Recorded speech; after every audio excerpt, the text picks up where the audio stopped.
Inflation this year has not been helping anyone in the U.S., and those of us here on the West Coast can only hope for some relief. With no clear answer as to when that financial break is coming, some locals have been choosing to leave it all behind. KXTV's Armando Berry has been following this issue and explored how some locals made this decision now and in the past.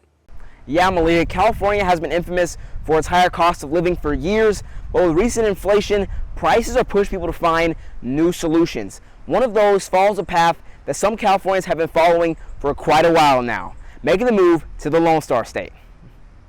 California to Texas. It's a path over 30% of new Texans made to live a more affordable life. I had naively thought that 30% more than what I'm making in Dallas would be sufficient. It was not. Since 2010, the issue that's concerned 37% of Californians into leaving is housing cost.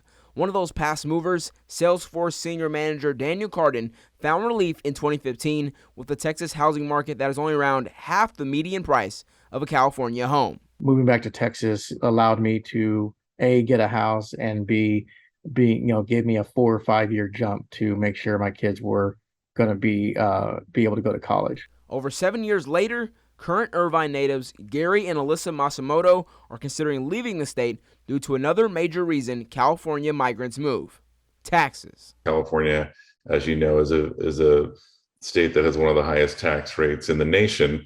So looking for some tax relief and kind of what I said before, just a different pace of life. While there are no state income taxes in Texas, the Masumotos may be in for a house bidding war since other states like Florida, Oklahoma, and Louisiana have begun moving to the Lone Star State over the past decade as well. It's difficult because it's changed, because some of these areas that we've explored are becoming popular for people that are migrating from California. So it's really increased the property values, and the real estate is going up.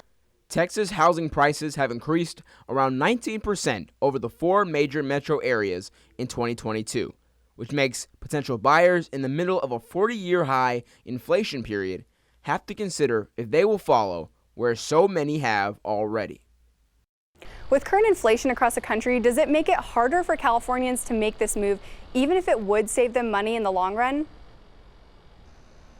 Yes, over the past decade, the majority of Californians that left for other states then were lower and middle income individuals, which makes it even harder for those families in those groups to make that move in our economy right now. For KXTV News, I'm Armando Berry.